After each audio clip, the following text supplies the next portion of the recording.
जय गुरुजी, शुक्राना गुरुजी। आज हम दिव्य आबा का चैप्टर 64 पढ़ने जा रहे हैं। कृपालु गुरुजी का आश्रय।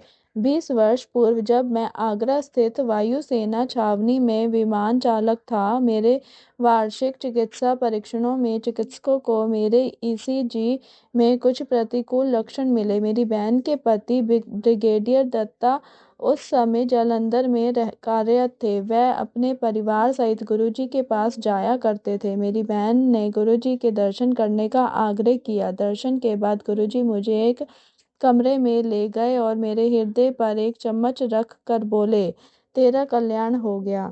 जब मैं आगरा लौटा तो पुनः मेरा ईसीजी लिया गया। गुरुजी की कृपा से सब सामान्य आया। अगले दिन मेरी पत्नी जालंधर जा रही थी।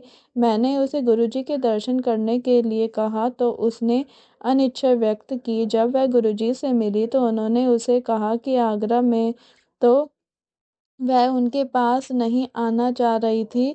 वह आश्चर्यचकित थी। जब वह उनसे चलने की आज्ञा ले रही थी तो उन्होंने कहा कि जम्मू से वह फिर उनके दर्शन के लिए आएगी। मेरी पत्नी ने कहा कि उसकी वहां से सीधे आगरा जाने की योजना है। गुरुजी ने फिर कहा कि आगरा लौटने से पूर्व वह जालंधर होकर जाएगी। जब मेरी पत्नी जम्मू पहुंची तो उसने अपनी मां को हर्पिस, एक त्वचा रोग से पीड़ित पाया जिसका कोई उपचार नहीं है। उसने अपने माता पिता को गुरुजी के बारे में बताया था।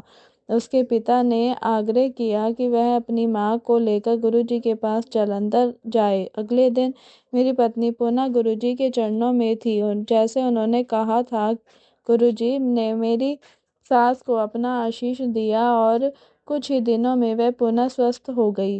वायुसेना में होने के कारण मैं अनेक स्थानों पर रहा और अगले 20 वर्षों तक गुरुजी के दर्शन नहीं कर पाया, लेकिन हमारे हृदय में गुरुजी के प्रति सदा आस्था बनी रही।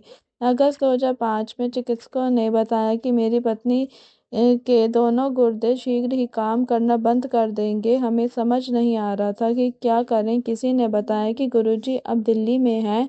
हम में आशा जागृत हुई कि उनकी कृपा से सब ठीक हो जाएगा। अतः 20 वर्षों के बाद जब हम गुरुजी के पास पहुंचे तो उन्होंने मुझे मेरे नाम से संबोधित किया। मैं अचंभित था। उन्होंने कहा कि उनको मेरी पत्नी की स्थिति का ज्ञान है और ताम्र लोटा लाने के लिए कहा। अगले दिन जब हम लोटा लेकर पहुंचे तो उन्होंने मेरी पत्नी को आशीर्वाद देते हुए कहा, तेरा कल्याण हो गया। उस दिन से वह स्वस्थ हो रही है। अगस्त 2004 में उसका कीर्तनिन की मात्रा 7.2 थी और 7.2 थी, जो 10 माह में घटकर 5.1 रह गई है। हमें पता है कि यह गुरुजी की कृपा से संभव हो रहा है। मुझे विश्वास है कि हमें सदा उनका आशीर्वाद मिलता रहेगा।